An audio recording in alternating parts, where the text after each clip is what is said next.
Alright, good day ninyong tanan. Naanabod tayo client karon. Ang iyang design kay koi fish, Oriental Japanese with lotus. Ato nang gina-stencil ang iyang design. Diyan eh. Okay, gimikas-mikas na. Okay, ato nang gikuha ang center sa iyang lower leg para ibutang ang pattern. Then ato nang gipilit ang pattern. Kailangan natag tanggal. Okay. Okay, nagsugod na ko line. Ang akong gamit ay diri is 9RS para baga ang iyang line. Kanili siya nga design cover up din is car cover up. Makita ninyo nga light white sa iyang leg mo na mo isa sa mong i-cover. Okay, galine na ko diri. Og nagkapit ang maman og shading sa dark nga mga areas sa background og human ako line sa koi og sa lotus. Okay, nagamit po day ko og 3RL ani sa mga skill sa koi og sa lotus. By the way guys, color din na siya nga piyesa. Nagsugod na ko direct color sa red nga part. Bali dark to light gapon akong technique ani. Kani siya dark na portion ni siya sa red.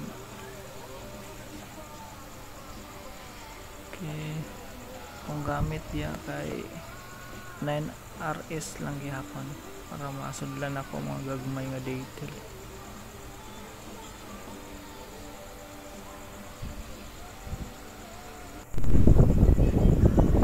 Okay, nag-color na ko sa part sa ulo sa koi.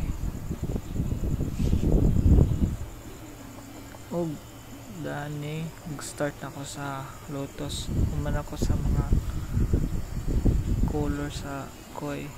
Highlights na lang ang kulang ani. Ang iyang choice sa lotus kay nga color kay blue ug teal na combination. Ang gamit dire is nga needle kay 15 RM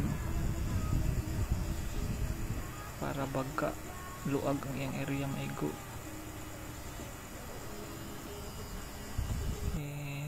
Kani siya nga blue mixing ra ni. Okay, human po ko sa tail. Highlights na lang kulang yapon. Pit na naman og dani. Nagsugod og highlights. Dari ko nag-start sa mga kiss ako'y kaning ang mga negative space. Ako ni siyang gabutangan og highlights para siga hindi siya tanawon. Kaning nga needle akong gamit kay 9RS lang gihapon.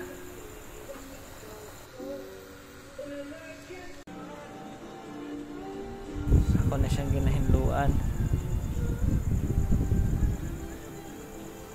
Kani human nami lipay na kasi sir kaya nakasurvive. Og mo ni ang finished product Oriental koi fish Japanese. Thank you sa nagtanaw. Bye bye.